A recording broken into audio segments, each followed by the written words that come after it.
मुस्लिम आक्रांताओं के हमलों में तोड़े गए प्राचीन मंदिरों के जीर्णोद्धार का जब भी जिक्र होता है तो उसमें अहिल्याबाई होलकर का नाम सबसे ऊपर आता है। भारत में 80% प्राचीन मंदिरों का जीर्णोद्धार अहिल्याबाई होलकर ने ही करवाया था। इसके अलावा कई घाटों और धर्मशालाओं का निर्माण भी अहिल्याबाई के कार्यकाल में हुआ था। अहिल्याबाई मराठा शासक मल्हार राव होलकर की बहू थी, जो मध्य प्रदेश के मालवा के राजा थे। दिक्कत क्या है, हमारे यहां मुगलों के बारे में तो बहुत बता दिया जाता है, उनका गुणगान बहुत होता है, लेकिन जिन्होंने इस देश में बहुत कुछ किया उनके बारे में ढंग से बताया पढ़ाया भी नहीं जाता। अहिल्याबाई होलकर उनमें से एक नाम है। अहिल्याबाई होलकर ने 21 साल की उम्र में पति को खोया, फिर उनके ससुर मल्हार राव की भी मौत हो गई। इसके बाद अहिल्याबाई का बेटा सिंहासन पर बैठा, लेकिन उसकी भी मौत हो गई, तो शासन की जिम्मेदारी 35 साल की उम्र में अहिल्याबाई होलकर ने संभाल ली। 1767 में अहिल्याबाई होलकर ने मालवा की राजगद्दी संभाली और करीब 30 वर्षों तक शासन किया। इस शासन के दौरान अहिल्याबाई ने सबसे बड़ा काम किया कि वो हिंदू तीर्थ स्थानों के जीर्णोद्धार का काम करने लगी, जिसका सपना उनके ससुर मल्हार राव होलकर ने देखा था। आज 2022 में आप जिन मंदिरों के लिए चर्चा कर रहे हैं, वो उस जमाने में मंदिरों के जीर्णोद्धार का काम कर रही थी, जब वही सो कॉल्ड देश निर्माता मुगल जो हैं और उनके कई शासक मंदिर तोड़ तोड़ कर चले गए। अहिल्याबाई ने अपने शासन के दौरान केदारनाथ से काशी विश्वनाथ तक कई ज्योतिर्लिंगों का जीर्णोद्धार करवाया। काशी में बाबा विश्वनाथ, गुजरात में सोमनाथ, उत्तराखंड में केदारनाथ, बद्रीनाथ, मध्य प्रदेश के खांडवा में ओंकारेश्वर, नासिक में त्र्यंबकेश्वर, तमिलनाडु में रामेश्वरम, पुणे में भीमाशंकर, उज्जैन में महाकालेश्वर जैसे ज्योतिर्लिंग का जीर्णोद्धार अहिल्याबाई होलकर की देखरेख में हुआ। इसके अलावा पुष्कर, अयोध्या, मथुरा, गया और दक्षिण में केरल और तमिलनाडु तक महारानी अहिल्याबाई ने सैकड़ों मंदिरों का जीर्णोद्धार और बड़ी संख्या में कुंडों, घाटों और धर्मशालाओं का निर्माण करवाया था।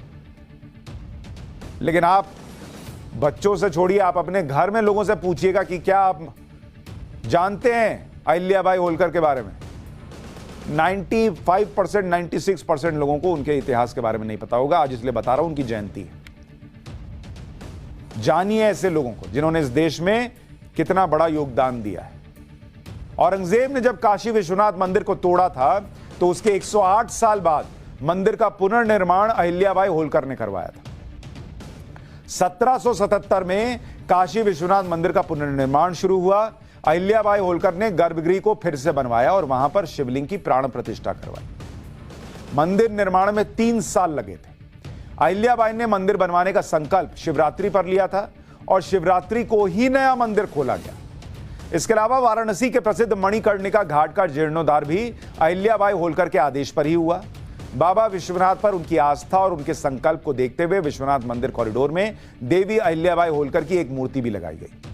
प्रधानमंत्री नरेंद्र मोदी ने 13 दिसंबर 2021 को कॉरिडोर के उद्घाटन के दौरान ही उनकी मूर्ति का अनावरण किया था। तो जब आप अंदर घुसेंगे मंदिर में, तो अहिल्याबाई होलकर की मूर्ति दाहिनी तरफ आती है। मैं गया हूं ना वहां पे, जब ये उद्घाटन होने वाला था तब मैं गया था काशी विश्वनाथ कॉरिडोर में। तो प्रधानमंत्री नरेंद्र मोदी ने अहिल्याबाई होलकर को याद किया कि इनका बड़ा योगदान है काशी विश्वनाथ के लिए और देश में मंदिरों के जीर्णोद्धार के लिए। 12वीं सदी से 17वीं सदी तक 3 बार तोड़े गए सोमनाथ मंदिर का जीर्णोद्धार भी देवी अहिल्याबाई होलकर ने ही कराया था। सन 1783 में अहिल्याबाई होलकर ने सोमनाथ मंदिर का पूरा कैंपस, मंदिर का शिखर और धर्मशालाओं का निर्माण कराया। सोमनाथ मंदिर के परिसर में अहिल्याबाई होलकर का मूर्ति भी है। सोमनाथ के मंदिर की हालत देखिए। इस मंदिर का जीर्णोद्धार कराया। कितने हिंदुओं को पता है अहिल्याबाई होलकर के बारे में, सोचिएगा कभी। देवी अहिल्याबाई होलकर ने पश्चिम भारत में सोमनाथ मंदिर का जीर्णोद्धार कराया। उत्तर भारत उन्होंने केदारनाथ और बद्रीनाथ धाम का पुनर्निर्माण कराया। इन दोनों ज्योतिर्लिंग में धर्मशाला, रास्ते और कुंड बनवाए। इसके अलावा अहिल्याबाई की देखरेख में ही केदारेश्वर मंदिर और हरि मंदिर का भी निर्माण हुआ। पश्चिम भारत और उत्तर भारत में मंदिरों के पुनर्निर्माण के बाद अहिल्याबाई होलकर दक्षिण भारत में रामेश्वर मंदिर का भी जीर्णोद्धार कराया। उन्होंने रामेश्वरम ज्योतिर्लिंग की पूजा के लिए खासगी ट्रस्ट बनाया। इसके अलावा यहां धर्मशाला और हनुमान मंदिर की भी स्थापना की। बिहार के गया में भी अहिल्याबाई होलकर ने मंदिरों का पुनर्निर्माण कराया। 1787 में उन्होंने यहां विष्णुपद मंदिर का जीर्णोद्धार किया। वैष्णव मंदिरों में विष्णुपद मंदिर सबसे पवित्र माना जाता है। इस मंदिर में लगे पत्थरों को तराशने के लिए राजस्थान में से कारीगर मंगाए गए। पति, ससुर और बेटे की मौत के बाद देवी अहिल्याबाई होलकर ने अपना राज्य भगवान शिव को समर्पित कर दिया था। वो भगवान शिव की इतनी बड़ी भक्त थी कि राज्यादेश में वो अपना हस्ताक्षर नहीं करती थी, बल्कि हुजूर शंकर आदेश लिखा होता था। इतना ही नहीं, देवी अहिल्याबाई होलकर ने मालवा साम्राज्य में शिवलिंग अंकित सिक्का शुरू किया था, जो 1907 तक चलता रहा। ये वो सिक्का था जो आपको दिखा रहा हूं, इसमें भी आपको शिवलिंग दिख रहा है। तो ये हैं जो आपको जानने चाहिए। कुछ पढ़ाकर, कुछ सिखाकर और दिमाग में डालकर लोग चले गए हैं, उसको यहां से रिफ्रेश करना जरूरी है। पाठशाला में आइएगा।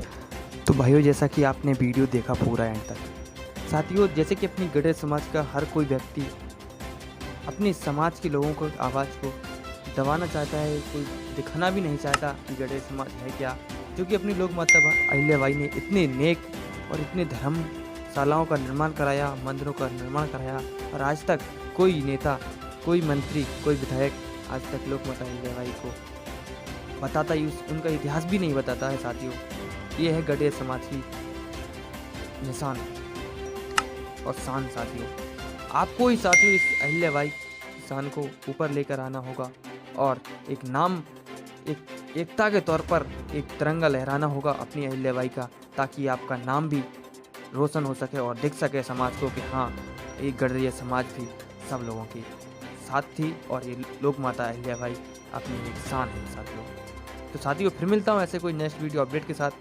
तब तक के लिए साथियों, नए हो तो चैनल को सब्सक्राइब कर लेना, बेल आइकन ऑन कर लेना, ताकि आपके पास नोटिफिकेशन पहुंचता है तुरंत। तो सही भाई को राम राम, फिर मिलता हूँ नेक्स्ट वीडियो।